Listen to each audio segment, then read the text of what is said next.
you're looking to buy or sell a lake home, this type of sale may not be as straightforward as a normal in-town sale. Which is why Brian Boer, a Lakes area expert and real estate agent at Berkshire Hathaway Homeservices Premier Properties, is here to talk about what to watch for when buying or selling a lake home. Welcome back to the show, man. Yeah, thanks for having me. Sounds like things are going really well. Yeah, things are going well. We've been listing a lot of properties, and it's been fun. What should I be looking out for if I'm going to buy and or sell a lake property? Yeah, I mean, and you're right. So it is a lot different than when you buy in town. The main two differences are, in town you have city water, city sewer. Out in the lakes, usually that's not the case. You'll have your own private well and a private septic system. And how well those systems were constructed, how well they've been maintained is going to dictate how long they'll last into the future and, kind of determine the value of your house. So those are two big things to watch out for.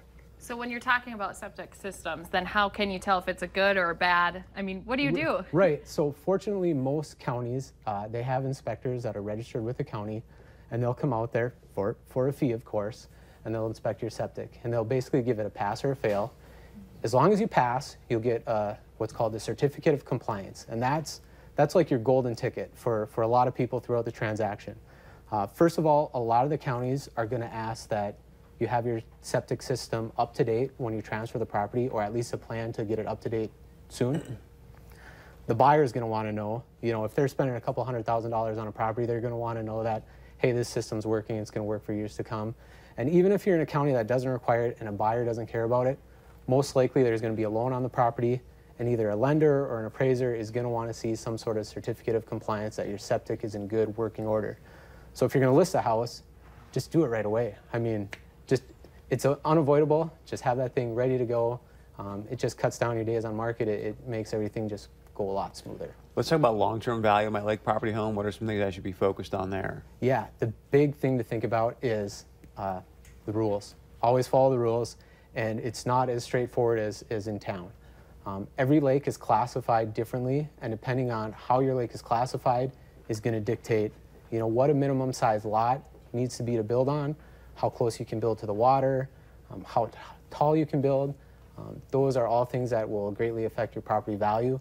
And then beyond that, just like a neighborhood in town might have an association with their own little set of rules, a lot of these lakes have lake associations, and those their rules are going to kind of dictate how the properties around you are going to look, which can really help your value quite a bit. So are there any landmines that a lake area real estate expert like yourself can help the buyer know about? Right. Well, beyond, the well and the septic and all that fun stuff is, unfortunately, lakes aren't rectangles. So a lot of the lots are irregular shaped, and a lot of these lots have been held on by families for 80, 90, 100 years. So those old surveys are kind of vague, and they may not meet today's standards. So having someone that can look at, a legal description and say, hey, this is something that's cut and dry, yeah, this is going to be easy sale, or this is something that there might be some issues. There's vague wording like, 115 feet plus or minus. Goofy stuff like that just doesn't fly today with today's legal descriptions, and it's stuff that needs to get taken care of. Most importantly, man, how do people get a hold of you? Yeah, the easiest way is by cell phone, just by texting. 218-850-2004. I also have my own personal website. It's www.fargotothelakes.com. So F-A-R-G-O, the word to, thelakes.com. Yeah, nice. Now's the time for it too. Yeah. Oh yeah, no, this weekend is when everything kicks off, and and you notice there's a lot more North Dakota plates already showing up around the lake, so it's awesome. Good to see you, man. Great stuff. Yeah, thanks for having me. All right, stick around. Much more coming up right after this.